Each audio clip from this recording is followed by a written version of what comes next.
Soal fisika, jawablah pernyataan berikut benar atau salah. Gaya gesek adalah contoh gaya tak sentuh. Sebelum menjawab pernyataan ini, kita pahami dulu yuk apa makna dari gaya atau definisinya. Gaya adalah sebuah faktor yang dapat mengubah sifat suatu benda. Gaya ini dapat mengubah arah gerak benda, bentuk benda, dan kecepatan benda. Gaya termasuk besaran vektor. Artinya, ia memiliki nilai dan juga arah. Berdasarkan sifat-sifatnya, gaya ini dibagi menjadi dua, gaya sentuh dan gaya tak sentuh. Gaya sentuh adalah gaya yang dapat terjadi apabila dua benda saling bersentuhan.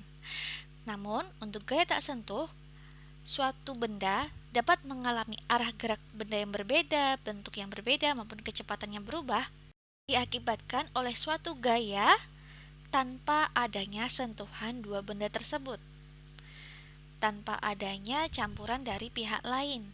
Bisa disebut gayanya muncul secara alamiah. Nah, gaya sentuh ini contohnya adalah gaya pegas, gaya gesek, gaya sentripetal atau sentrifugal.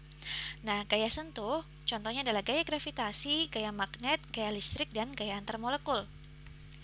Dari sini kita bisa lihat bahwa gaya gesek termasuk ke dalam gaya sentuh.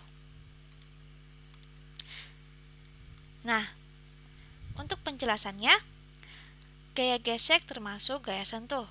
Ia terjadi karena adanya sentuhan dua benda.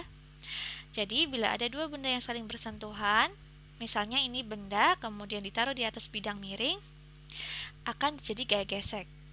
Nah, biasanya gaya gesek ini berlawanan arah dengan gerak benda. Misalnya ada suatu benda, arah geraknya adalah ke bawah atau turun, gaya geseknya adalah naik. Dan tepat berada di antara sisi bawah suatu benda dan permukaan benda yang lain.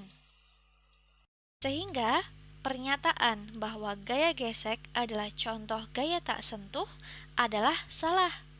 Karena gaya gesek termasuk gaya sentuh. Ia hanya terjadi apabila ada dua benda saling bersentuhan.